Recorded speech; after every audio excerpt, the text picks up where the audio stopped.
Hey, me again. Today we are going to be examining how our favorite train got better at funneling balls, but first, the elephant in the room. I am very much conscious of the fact that this update train has already sailed, but going over reworks and whatnot is kind of a staple of content here on the channel. You know, like, literally every other partner. In fact, I was going to do this before my Railjack video, because Railjack hadn't happened yet. But then Railjack happened yet. So it's been quite some time since Vauban has gotten his new goodies. But I was way more preoccupied with making sure to torture myself with the unrelenting mess that is Railjack. A game mode that reminded us that there's so much pasta in the game's code that its engine could be renamed to the Olive Garden. So how was I supposed to focus on Vauban when there was so much suffering to be had elsewhere? Now, as for Ember, maybe someday. Vauban is a frame that's very close to me. Why, you ask? Because he's a master at being a general nuisance to teams with good crowd control powers, shenanigans, and stupid gimmicks. Sound familiar? I consider him a brother in many ways, and I don't say that just to make Rahatelius puke a little in his throat at the notion of brotherhood with a Loki main. I say it because Vauban's concept of being a techno wizard with funky gizmos has always clicked with me. He's like if Batman fused with a locomotive, and he's even a faithful recreation of Batman because he gets no parents. What's interesting is as Vauban crept up the rework line, and as he was slowly but surely becoming the priority frame to be touched up, I always felt that my reasons for Vauban needing a rework were completely different from other people's. A lot of folk considered pre-rework Vauban to be trash, a frame not worth the time of day. But I say, fuck that!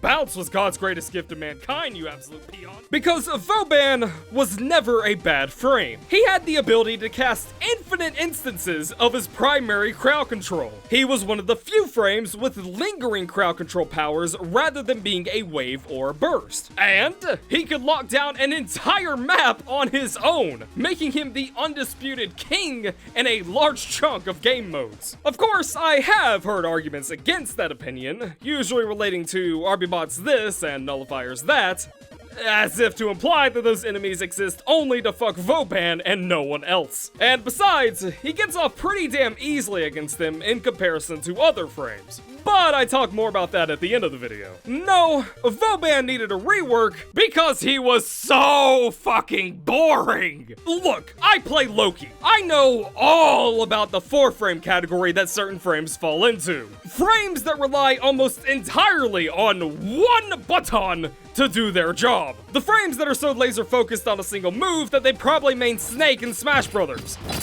So why am I specifically putting Vauban down the firing range here, and not any of the others? Because with almost every other 4-frame, they usually have at least one other viable thing that they can do, no matter how small.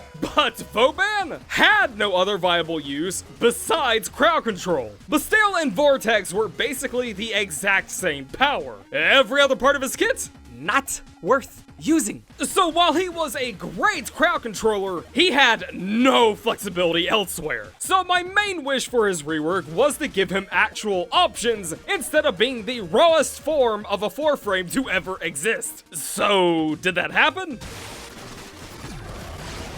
I probably don't have to answer that. Ball time! Tell me, what do you give a frame you're revamping who's infamous for their crowd control tools? Tesla Nervos has replaced his original first ability, which I'm sure many people are still grieving over the loss of. Truly, a terrible thing. Nervos, on top of having the best charge animation in the game, somehow also has the worst. When cast, Vauban calls in the squad! Composed of Blake, Tyler, Michael, and Tommy, to the field and lets them go wild. Their entire job is to brutally overwhelm their targets, like a group of puppies working together to topple a tyrannical toddler. When they attach to enemies, they will begin shocking the shit out of them and will also chain lightning to enemies nearby. Also, fun fact, enemies that are stuck by a Nervo will always be in a shocked state, as in, it can refresh its own stun duration, unlike that of a shock proc. What I'm getting at is, Vauban does electricity better than Volt. My first impression of Nervos can be boiled down to, cool, but why? I mean, we're talking about a frame that can already do this. Is there any particular reason to bother with these boys? Well, My first mistake was not unlocking their true power. Firstly, Nervos are independent as hell and don't need you for shit. It's one of those things that you can just forget about once they're placed down. They're not like a stationary tool that you have to move if your team decides to fuck off to another tile or something, which is a big plus in their favor. Second, and most importantly, Tesla Bank upgrades the Nervos into what I can only describe as Cybermen. And as a Nappa main in fighters, this makes my pee-pee very hard. Okay. Man, fuck your overhead. Put myself right in the corner for you. Happy birthday. Let me out! Let me spark king! Let me spark king! No! No! With the augment, once they latch on, dealing damage to the target they're stuck to stores said damage into the Nervo. And once the target dies, the Nervo explodes the damage to enemies in the surrounding area. But, better yet, unlike the Cabbage People, the Nervo doesn't have to sacrifice itself to do it, allowing it to live to teabag targets another day. The augment undeniably is what makes Nervos so good. Because of their independence from Vauban, having them out on the field is pretty much just a passive damage boost. Tiny versions of Molecular Prime that occasionally affect enemies for big dick damage across the board. Plus, as far as I can tell, they have no duration and cannot be killed. They only seem to disappear when they've expelled all of their charges or fall into a hole. Hell, they don't even disappear if Boobin falls in a hole. You just can't get rid of the squad! Combined with the new armor strip potential of Bastille and his other damage tools, this makes Nervos an incredibly generous form of extra damage if you can afford the mod slot. Without it though, it's just passive crowd control. But again, not really struggling in that department. Next up is Mind Layer, a tool that makes it painfully obvious that Vauban is Macaulay Culkin with a psychotic flair. So, actually just Macaulay Culkin. It's a set of various traps and gizmos, each more interesting than the last until you cycle the vector pad. Starting with Tether, the most sadistic power in game. A tool that allows Vauban to do the equivalent of tying someone's feet to the back of a car and tracking them down the road. And for my next trick, I'm gonna make a dumbass kite! Yeet! Outside of being the best ability ever devised, in practicality, it's a crowd control tool made primarily to give extra oomph to your other crowd controls. Wanna artificially extend Bastille's range? Throw one of these fuckers in and it'll keep pulling schmucks into it. You don't even have to kill them either. Once they're in, the Tethers seek out a new set of enemies. Not running Bastille's augment to bypass the enemy cap it has? Who cares? Tether effectively adds +8 to it.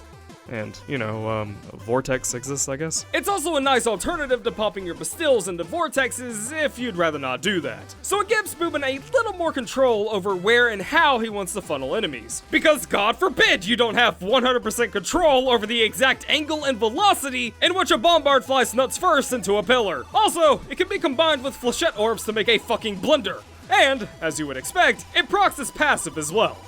Oh yeah, I didn't cover that yet. Yeah, Vauban got an actual passive now. Funny to think that he didn't have one for like 6 years, huh? Anyways, Flechette Orb, aka actually playing the game is for fucking morons. This thing is just stupid good all around. Good scaling, good duration, good damage, good physics. There's really not much stopping Vauban from just peppering a room with these things with a tether or two, and then fucking off because it pretty much requires zero babysitting. In fact, it comes close to being a little too absurd, given that Vauban already has Nervos Bank, Photon Strike, and Bastille for armor strip. But, 3 things. 1, I don't give a quarter of a rat's ass. 2, don't play the game buttons are kind of a guilty pleasure of mine in Warframe, and I fucking deserve them, seeing as how I've wasted almost a decade of my life here. And 3, the dude's an engineer. He works smarter, not harder. Lastly, Mutilus Quanta Bros, rise up. Because the beach ball Vauban strat is here. Throw down a flechette or 4, and shoot your beach ball on top of it. Rake in the extra crit chance it gives to the nails, and add to its damage. And if you slap on your big boy bursting mass augment, well, I think you'll be pleased with the result. Vector Pad is confusing to me. So here's a bit of an opinion I have. I'm actually fine with meme abilities. I mentioned why when I covered Grindel, but the point basically boils down to, if the rest of the kit can pick up the slack, I typically couldn't care less. Like, Grindel's 4 is hilariously bad at doing practical shit, but the dude already has massive scaling damage with solid crowd control and buffing powers, so I don't care, Chief. With that said though, wow. Vector Pad, I mean, it's not even a good meme power. It's a nerf to the shenanigan potential that Bounce had. Now, I'm not saying that Bounce was useful, but Vector Pad only works if traveling in a very specific direction and can't even be angled to give any kind of aerial potential. It's a disgrace to meme abilities. Again, I like dumb shit like Meatball. Hell, I even ironically like Switch Teleport for its shenanigans, but Vector Pad feels like Bounce had its shell of a corpse reanimated so terribly that I'm pretty sure that Zuckerberg has more life in it than it does. I'll give it this though, Vector Pad gives synergy to Grindel's 4, meaning that Vauban is more of a friend to him than Gauss is.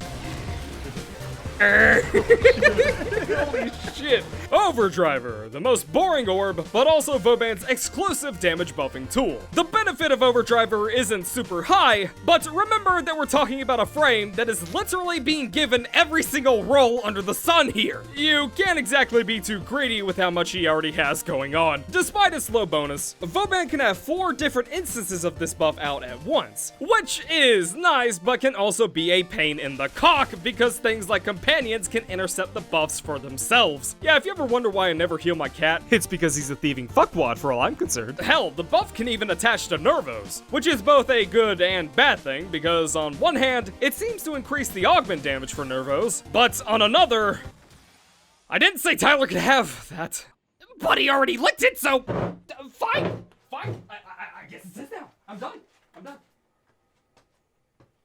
No one gets any buffs. I'm done. Goodbye. Okay, stock image team. We need a replacement for Vauban's 3. Any ideas?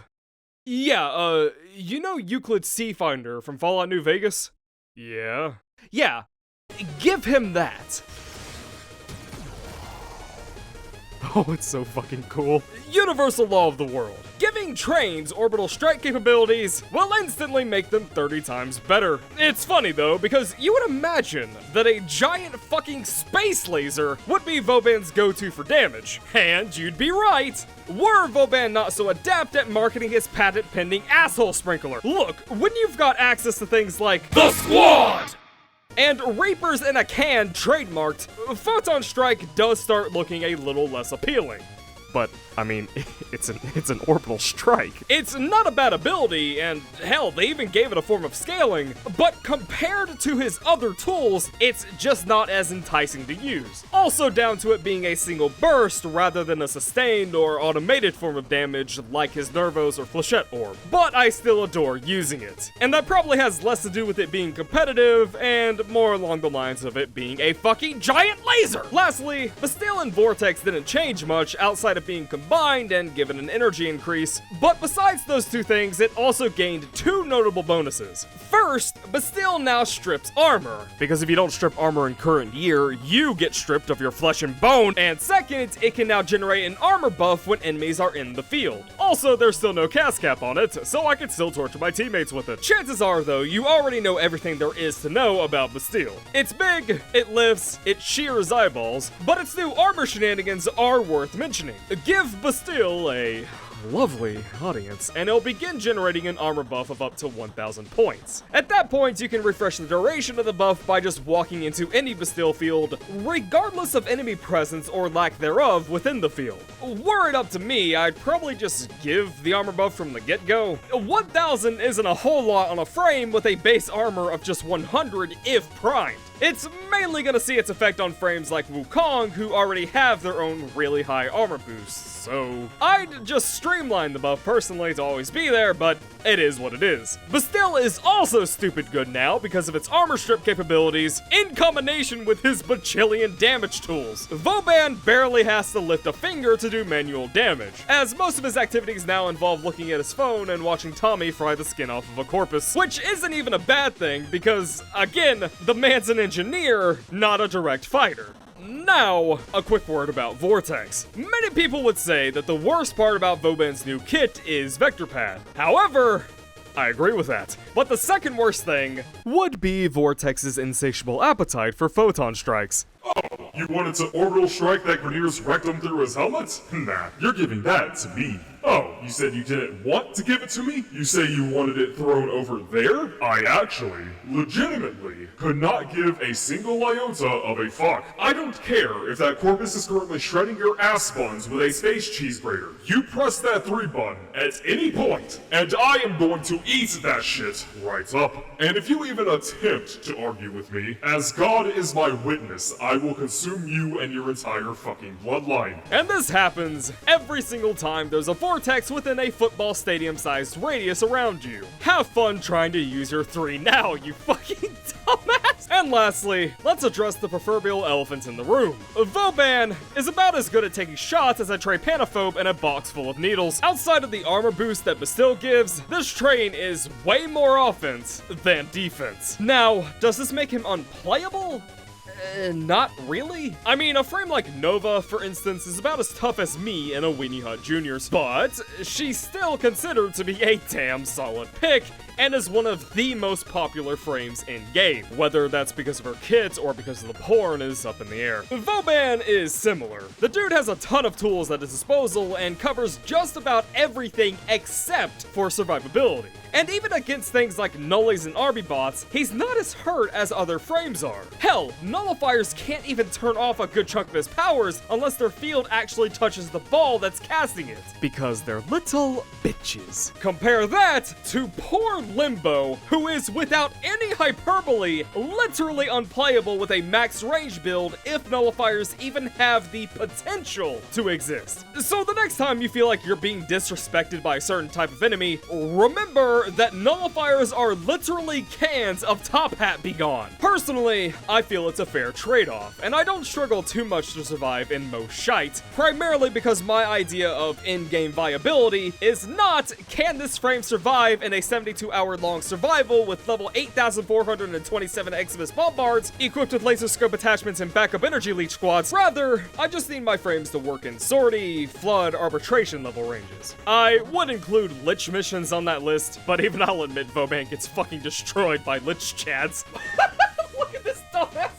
Imagine not being invisible, idiots! But if Vauban does get some defense buffs, that's cool. Because frames like Gara also cover a shit ton of roles, except in her case, she also gets stupid survivability too. Though, it does open him up to a higher potential for a nerf in the future. Especially when Saren gets nerfed from the throne and Chad frames like Gara start getting ready to take it. If Boobin is in that level of power, he could end up becoming a target for nerfs later on. But if he doesn't get any more buffs, hey, the dude still has the squad! So that's Vauban, the tale of a one-button hero who finally got his dues. I would argue that he is one of the strongest frames in game now, thanks to his massive damage potential and the variety of roles he can cover. And this will only get higher if he's given some chalky milk to beef up his weak bones. And now, I'm going back to melt a certain person's eyes with vortexes. Namely yours. Ciao.